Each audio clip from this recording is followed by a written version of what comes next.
Welcome to a Designated Drinker Show limited series, the Do-Gooders Social Hour.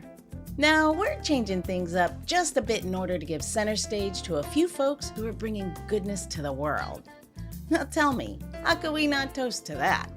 And to accompany you on this journey into doing good, we recommend crafting yourself a cocktail that is nothing but goodness in a glass. And for this episode, we suggest crafting yourself a watermelon mojito. That's right, this one is Tempest style. But of course, if you're looking to add a bit of a boozy kick, just add 1.5 ounces of your favorite white rum. Just like our guests, this one is oh so good. And of course, you know you'll always be able to find it on designateddrinker.show. And don't worry, we'll be right here waiting for you. Well, hello everyone. Welcome to the show. I'm your host, Louise Salas, and with me is a very special guest who, in my opinion, is the epitome of empowerment. So, speaking of empowering women, let's talk about Rosie the Riveter for a minute, shall we?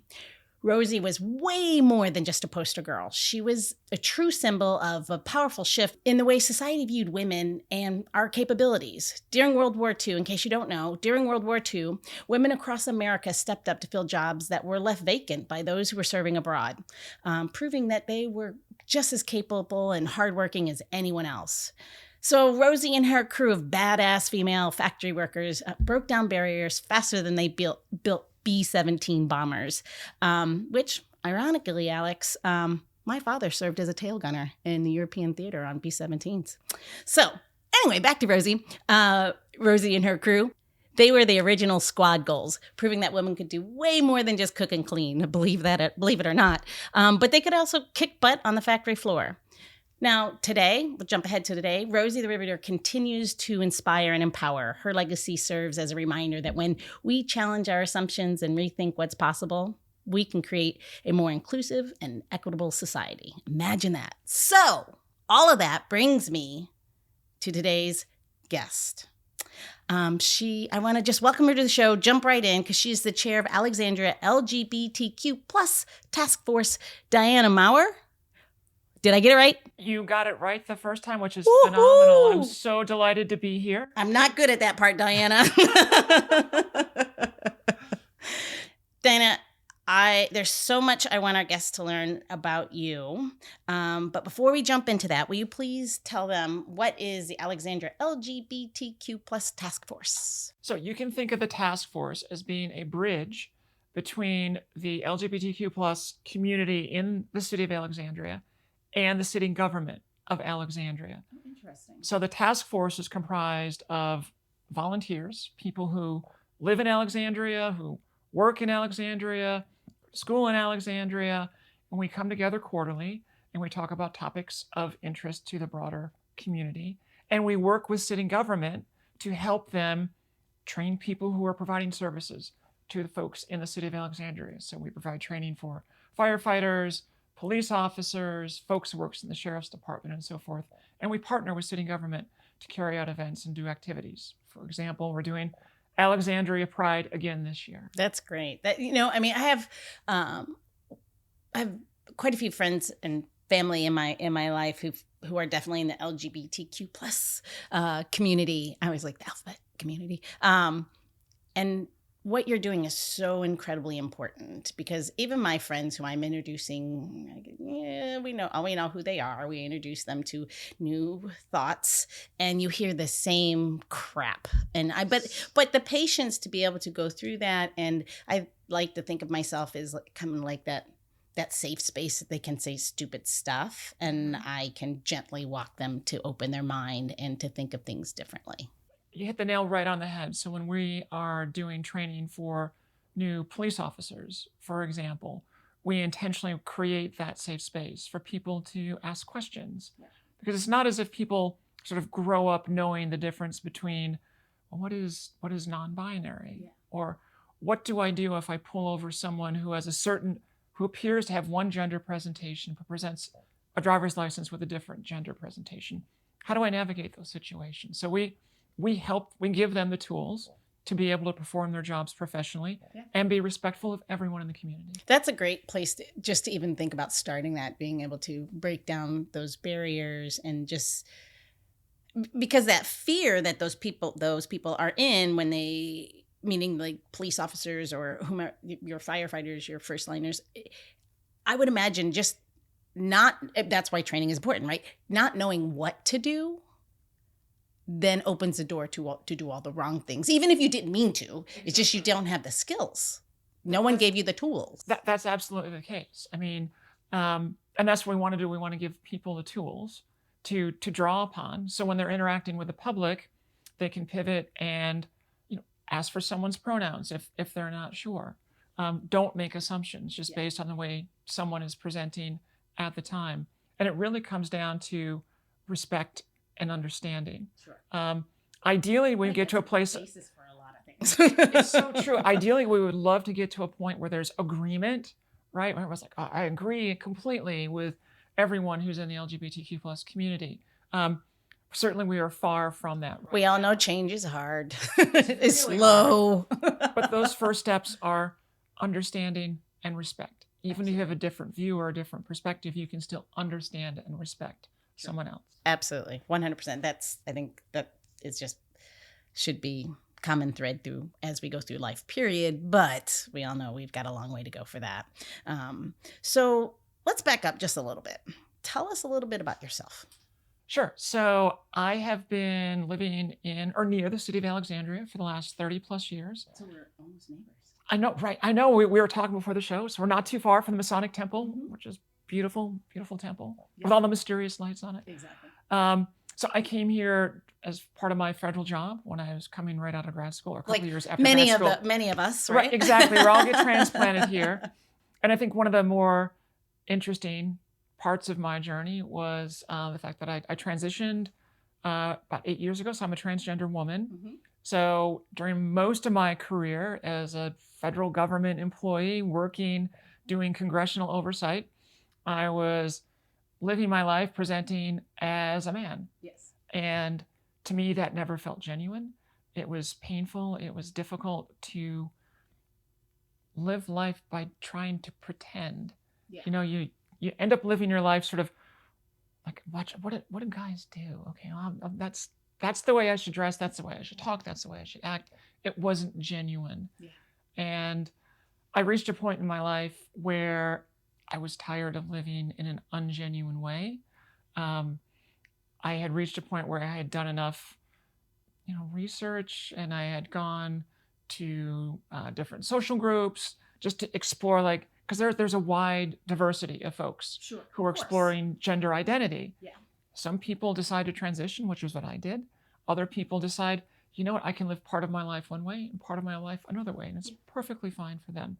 Yeah. So after a period of a few years of exploring that, I felt in my heart that what I needed to do was transition. Yeah. So a little over 8 years ago, that's what I did. Wow. I am so much happier. Yeah. I am so much more at ease, and I do my job better. I live my life better, and it's been just a tremendous. Well, for all of us, and I applaud you for that because it wasn't easy, I know. For all of us, living a more authentic, genuine life, whatever that may be, typically makes us a better human. Right. Yes. And so to think that someone doesn't deserve that, I just don't understand. I don't understand how any one of us would begrudge somebody that. Exactly. And I agree with you 100%. Sort of in my mind, it's very self-evident. But as we know, there are many people in the world, unfortunately, who view gender identity and transition and transgender people as somehow being some kind of threat. Yeah. Or something, people who need to be highly regulated or forced to live in inauthentic ways. And it's just baffling to me. When I do advocacy work, one of the things I'll talk about is sort of my radical agenda as a transgender woman is going to Wegmans to get my groceries. Yeah. It's being able to go on vacation and not have to worry about where I need to go to the bathroom. Yeah. It's the ability to, hop on the metro in the morning, go to my office in downtown DC and work my job. Imagine that. It's just living my life. And that's true of not just every other transgender person, it's true of every other person. Exactly. People just want to be able to go to school, participate in sports, get access to medical care, work a job, live their lives as their genuine self. Well, unfortunately, we're living in a society that we're, in my opinion, going backwards. Just as a woman, born a woman, like I'm worried about. Of course, I'm worried about the reversal of Roe versus Wade, because as I start to lose rights, so does everyone else. Because if I don't have the right to control my body, Right. that it's a ripple effect. It's a really unfortunate space we're in, and I hope everyone who's listening agrees and votes accordingly, because it's so incredibly important. It is incredibly important, and one of many really disturbing implications of the Dobbs decision, which struck down Roe v. Wade, was that some of the justices made specific references back to judicial decisions about marriage equality. Yes. And saying that the Dobbs decision, in part, is a way to start opening up that door, to start rolling back rights and recognition that have been in place for, in case of marriage equality, several years now. And as a transgender person, sort of moving through the world, it's distressing and depressing to me to see a number of other states, fortunately not Virginia yet, we can get to that in a second, where transgender people are denied access to medical care, they're forced to use the wrong bathroom, they're banned from participating in sports. Much of that legislation is focused on children. Yeah. So it's an intentional targeting of children. In some cases, they're also targeting adults as well. And it makes me wonder, don't legislators have better things to do with their time than to make life more difficult for an already challenged and arguably repressed part of the population? Exactly. I would think that we have much bigger things in the world to worry about. Exactly. I have a couple of friends, specifically one that is a good story. And she came out when she was 12. Their daughter came out at 12 as a lesbian, and by the age 16, then wanted transition to be identified as Jaden. And he has been Jaden since then. And they lived in Indiana, in Indianapolis, and in a very affluent area, but I was a little concerned because this has only happened. She was then 12. She would have been, I guess it's at least probably 4 years ago that 3-4 years ago when she became Jaden. Or identified as Jaden. Look at me struggling with my words. But in the area that they were in, he was in high school then, and it didn't matter. None of the friends group, right. It was just like, well, we're still going to do all the cool stuff and spend all of our time together, right. Because before and after didn't matter. Jaden was still the same person. Correct. And it's amazing to hear those kids today, but in a positive way, that they're like, and it was the parents that were having the problem. That is, up until recently, that has been all too often the case. That kids know the other kids in their class. They know their friends.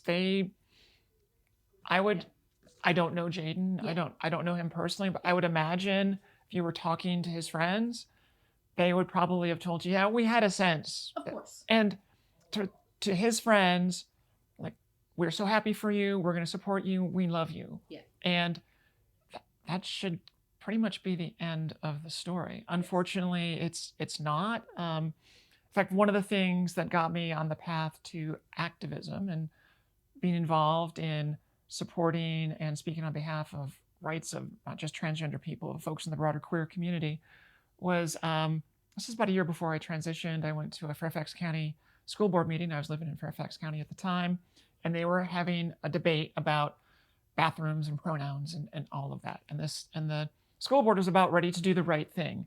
But there were a number of people there who had a different perspective, and most of those folks were respectful, but they had a very different view. But there was a smaller group who were extremely loud. And what pushed me into the path of activism was when I saw a group of older white men form a circle around two transgender girls and were screaming at them. Yeah. because they were violating the Bible and they were sick and they were lying and all these horrible things. And I thought, what adult would ever feel like they should be screaming at a child? Yeah. It's just, it was just appalling to me. And that's why I decided I wasn't just going to transition and live my life and do my job, but I thought it was important to do what I could to help speak on behalf of the broader community. To that same point, we had the first openly transgender, she's a co-founder of a distillery or co-owner of a distillery in New York. Her name is Aubrey. And when she was on the show, she's very like just open. She's just like lays it out there. And she's like, if I don't think that someone knows I'm a trans woman, I'm 6'3". Look at these shoulders. I know they know I'm trans. But that's just how she goes through the world. And she was a Navy SEAL sniper in her past life. Wow. So she has this spectrum. Her life just is so broad. It's a great story, but like her and I have two other trans friends who, if anyone says this is a choice, I always argue. I'm like, both of my friends said it was that or death. I don't know how that's a choice. It's not a choice. The rates of suicide attempts, thinking about suicide, and unfortunately suicide itself, is dramatically higher for the transgender community, particularly for young trans folks. And that's just awful. That's a reflection of the pressure, the repression, in some cases, the hate that society and politicians direct towards the trans community. You know, one of the things that I thought about before doing this podcast was the fact that, I'm out, but everyone who has any kind of semi-public profile who is also a trans person is subject to some level of abuse, ridicule, hate, anger, simply for existing. And somebody's bias. That's just ridiculous. And I wish people would just step back and think a bit about, well, would I be doing this if it was someone who was Jewish? Would I be doing this if this is someone from a different race? What is it about transgender people that gives other folks the license to express such anger and hatred? That still baffles me. And I go back to what we talked about earlier. Understanding and respect does not necessarily have to equate with agreement. True.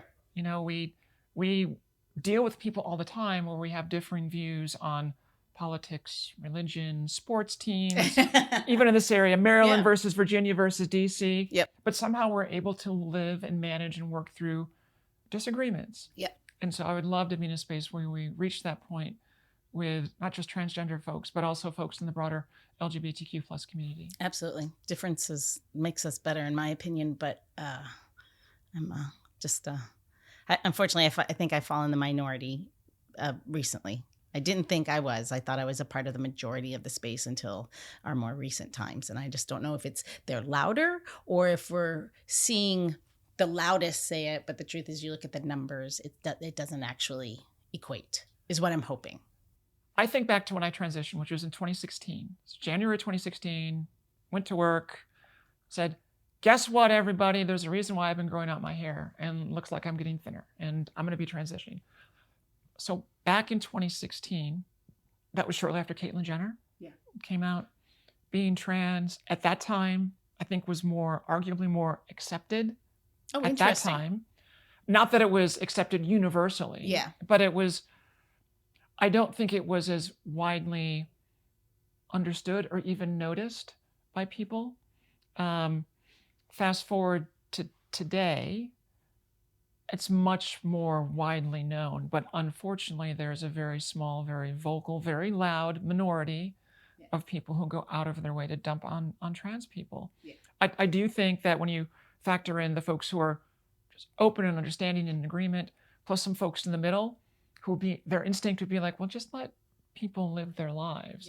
I think that's clearly in the majority. And I have a lot of hope and optimism that in the broad sweep of history, things are going to continue to get better. But certainly they have been moving backwards over the course of the last couple of years. And those are the people you're speaking of. For me, is often the ones that are like, want smaller government, don't get into my life, don't. But then all of a sudden you're like, but wait, it's very ironic. Good for the goose is good for the gander. Don't trust the government unless they're punching down on trans people. In which case, that's okay. Or any lesser person that they feel is, or they deem. And I did air quotes, like our listeners can hear that. I'll validate. She was using air quotes. All right. So Alex just gave me the stink eye, which means we are at the end of part 1. So don't worry, Diana and I have so much more to talk about. So come back for part 2. Go grab a drink or something. Come back for part 2, because we're going to hear the rest of what the chair of Alexandria LGBTQ Task Force has to say. The Designated Drinker Show is produced by Missing Link, a Latino-owned, strategy-driven, creatively fueled production co-op. From ideation to creation, we craft human connections through intelligent, engaging, and informative content. Also in the Missing Link lineup of podcasts is Roger That, a podcast dedicated to guiding you through the haze of dementia, led by skilled caregivers. Now, if you're looking for a whole new way to enjoy the theater, check out Between Acts, an immersive audio theater podcast experience. Each episode takes you on a spellbinding journey through the works of newfound playwrights, from dramas to comedies and everything in between. Find Missing Link's League of Podcasts on Apple Podcasts, Spotify, or wherever you listen to your podcasts. And while you're there, please don't forget to follow, download, and review the shows. Your reviews help our shows reach new audiences. To find out more about Missing Link, visit missinglink.company. That's missinglink.company.